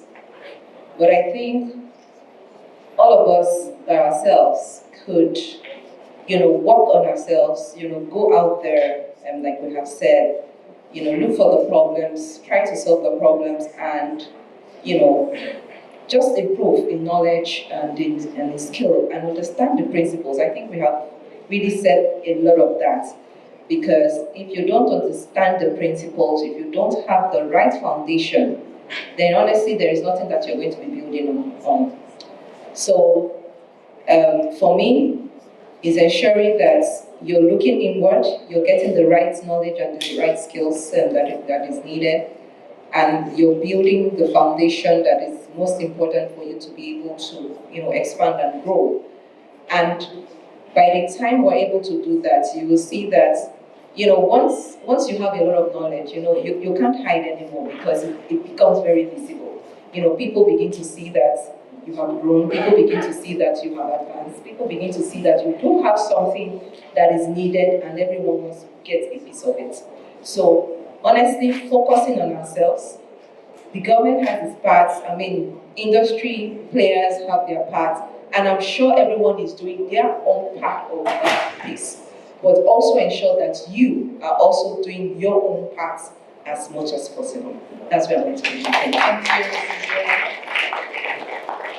All right, so I'm going to just keep it to YPs because there's so many things that could be said. The first thing, you mentioned earlier about mindset shift, right? So, but there's the thing about cultural and organizational change. I think that's super important.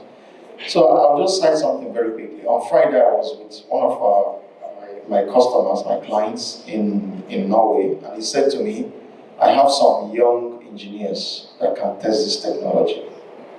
What does that mean? What it means is that YPs are supposed to be at the front line of daring to test, to try, challenge the status quo. Are we doing that? So we must begin to challenge the way we've always done things. I gave an instance earlier about the SpaceX and the chopsticks. That's someone challenging the status quo. It worked. So we, as YPs, think out of the box. Senior professionals can remain on the status quo because at some point there are things you can't learn anymore, right? But as young, energetic, talented professionals, you are supposed to be at the forefront of testing, trying, challenging. And you see, one of the barriers about adoption, which is about mindset, about culture, it's only the young professionals that are breaking that today. So I think as young professionals, we should dare, we should challenge the status quo. We should be at the front line of, asking. And don't be afraid of failure. I know you say, oh, if I fail, I'll get fired. No. There are different types of errors. Of course, you cannot do stupid things. But always try to take some measure of calculated risk. If not, you can't discover. Most of the inventions you see today came out of some measure of risk and error. So this is the time to be the ones that will say, I was the one that tested and proved this technology, and this is the time for us to really push ourselves to challenge our organizations that have refused to change the way we operate and change the way we do things. So YPs, I think you are at the very point where technology is here, adoption is low in Nigeria, I can tell you. Things like, today we are still talking about data residency in a country where everyone is basically sending data with Yahoo or Gmail or something. So you are the ones to make the difference. You are the ones to challenge the status quo. You are the ones to help educate, because my children also educate me as well. So it's all in your hands. Good luck. Thank you very, very much. So let's give a big round of applause.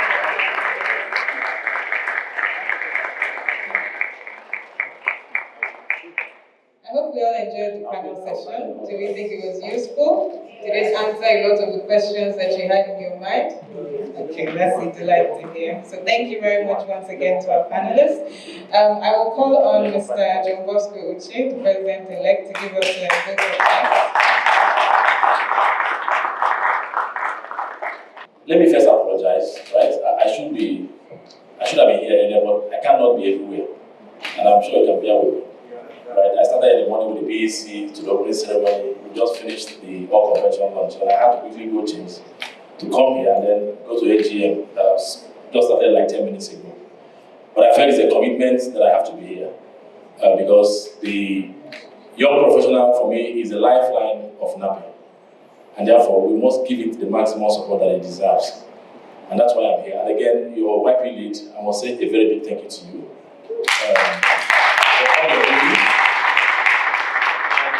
What your YP lead is doing is not just for the young professionals, he's also doing it for the whole association. I can tell you, most of the successes we've recorded since the beginning of this conference, most of the brain work actually comes from her. When I need some young brain work, I go to her, she gives me what to do. So thank you for all you do. Now coming to our panelists, I want to say first a big thank you to the sponsor for this event, First High Recover Nigeria.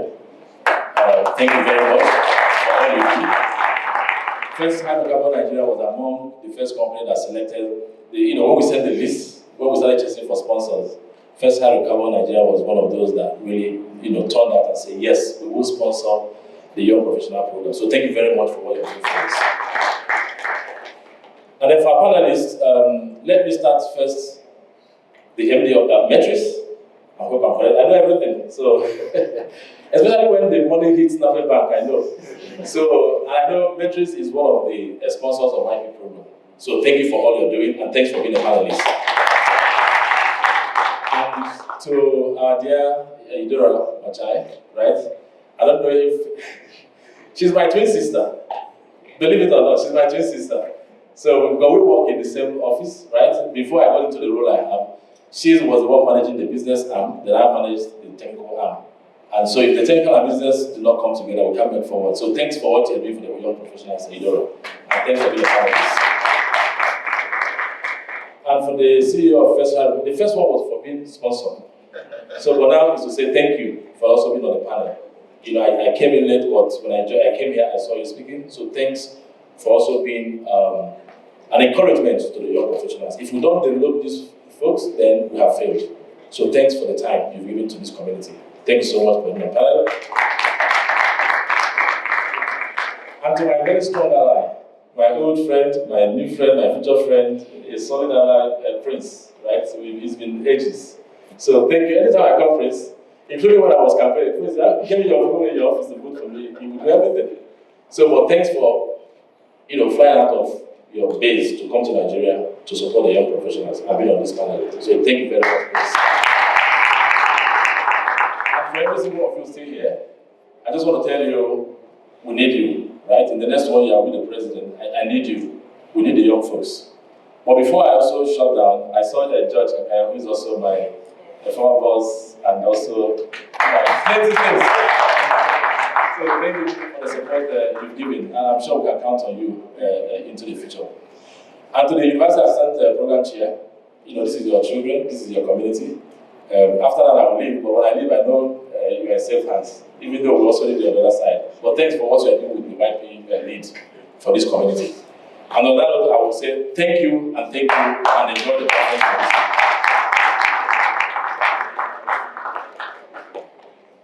Okay. And then, I know I thank the YP lead, but there are a lot of folks that are also working with her.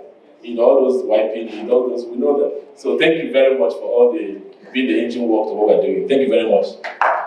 Thank you very much, sir. So we'll just take a quick picture with all panelists and our president-elect. I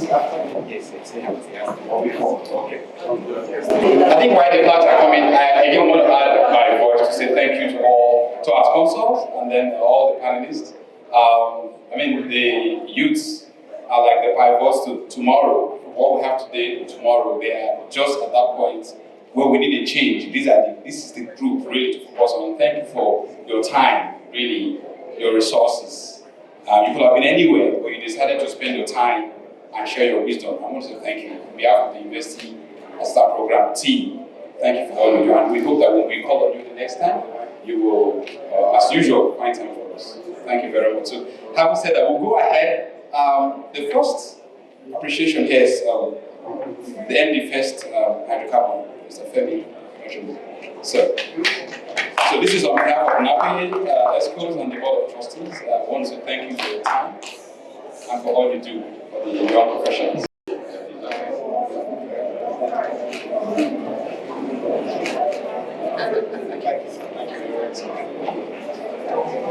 All right. So next, this is Eudora Chai.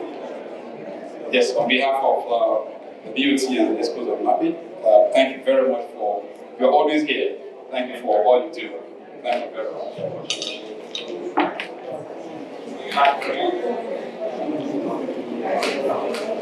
Thank you. Okay, so thank you also, the MD Matrix Energy Exploration, Mr. Matrix Uchola. Thank you very much again for giving this on behalf of the BOT and the ESCO members of NAPE.